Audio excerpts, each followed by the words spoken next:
ഞാൻ 4ാം ക്ലാസ് മുതൽ തുണി അലക്കി തുടങ്ങിയ ഒരാളാണ്. സ്വന്തം തുണി കല്ലിലിട്ട് അലക്കി തുടങ്ങണം. ഹൈസ്കൂളിലേക്ക് നടക്കുന്നത് നടപ്പാണ്. ഭയങ്കര രസമായിരുന്നു. ഞാൻ ഓർക്കുകയായിരുന്നു, ഇത് ഏത് വിദ്യാഭ്യാസ വിശാരദനാണ് ഇത് ഉപദേശിച്ചത്. ഞാനിത് പലരോടും ചോദിച്ചു, അവർ കേട്ടിട്ട് പോലുമില്ല. നമുക്ക് ആകപ്പാടെ അറിയാവുന്ന 2 എൻട്രൻസ്, ഒന്ന് നീറ്റും ഒന്ന് കീമുമാണ്. വിദ്യാഭ്യാസ മേഖലയ്ക്ക് ശരിക്കും എന്താണ് പ്രോബ്ലം എന്നുള്ളത് നമ്മൾ തിരിച്ചറിയണം.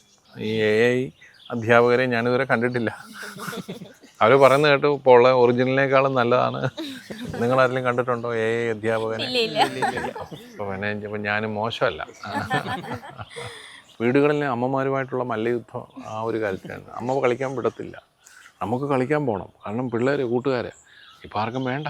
ഇത് ഉപയോഗിക്കുന്നത് മോശമാണെങ്കിൽ ഈ ലോകത്തിലെ ഏറ്റവും മോശം ഒരാൾ ഞാനായിരിക്കും. ഞാനിത് ഉപയോഗിക്കുന്നുണ്ട്. ഫേസ്ബുക്ക് ഉപയോഗിക്കുന്നുണ്ട്, ഇൻസ്റ്റായി ഉപയോഗിക്കുന്നുണ്ട്. മാർ തോമസ് തറയിൽ പിതാവിന് ഞങ്ങളുടെ എല്ലാവരുടെയും പേരിൽ ഏറ്റവും സ്നേഹപൂർവ്വം നന്ദി അറിയിക്കുന്നു. Thank you. പിടിക്ക് പറഞ്ഞ് ഒപ്പിച്ചു.